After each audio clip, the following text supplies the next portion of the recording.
Uzun HTML dersligi 23 qism HTML tag kod elementi. Tag kod elementi deganimiz dal HTMLdagi script elementi bo'lib, script xatkich orqali abont bo'likining tag kodiga aniqlab beramiz. Masalan, JavaScriptga bu orqali aniqlab beramiz.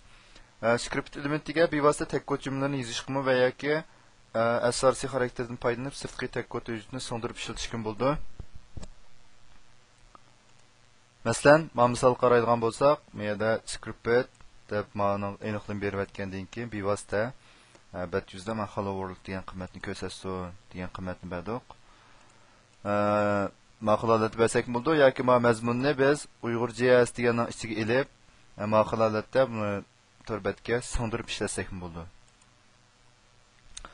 JavaScript ko'pincha rasm mashg'uloti, harakatga e'lon kodlari, anonkin uchur jadvalini tekshirish va mazmun yanglish uchurlarini boshqarish ishlatadi. Uni biz HTML bilan aralashtirib, singdirib ishlatamiz. İkinci HTML'deki NoScript xatkichi. Agar tor ko'rgich tag kodni qo'llamasa, NoScript xatkichi orqali askartish uchurini ko'rsatishni amalga oshiramiz. Masalan, maqolatda men NoScriptningki ichiga sizningki tor ko'rgichingiz JavaScriptni qo'llamaydi ekan degan askartish uchurini bersak, faqat tor ko'rgich tag kod qo'llamagan yoki qo'llash chekliga ahvol ostida uning ichidagi mazmunlar, ya'ni ichidagi yozilgan mazmun ko'rindi. Üçüncü, kontor ko'rgichlarga qanday taqobil turamiz. Agar bir qism kod nashrdagi tor ko'rgichlar skriptni faqatla qo'llamasa, tag kodni torbat yuzda tekst holatida ko'rinib oldi. Bu xil ahvolniki yuz berishning oldini olish uchun izohat berish xatkichini qo'shib qo'yamiz.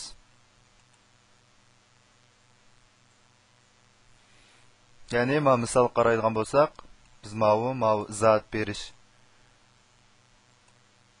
HTMLningki izohat berish xatkichi. Anonki ikki yantusizlik bo'lsa, scriptningki izohat berish xatkichi hisoblanadi. Shunga mushkul holatda ishlatish orqali biz har qanday nashrdagi tor ko'rgichda buningki normal ko'rinishiga to'liq kafolatlik qila olamiz.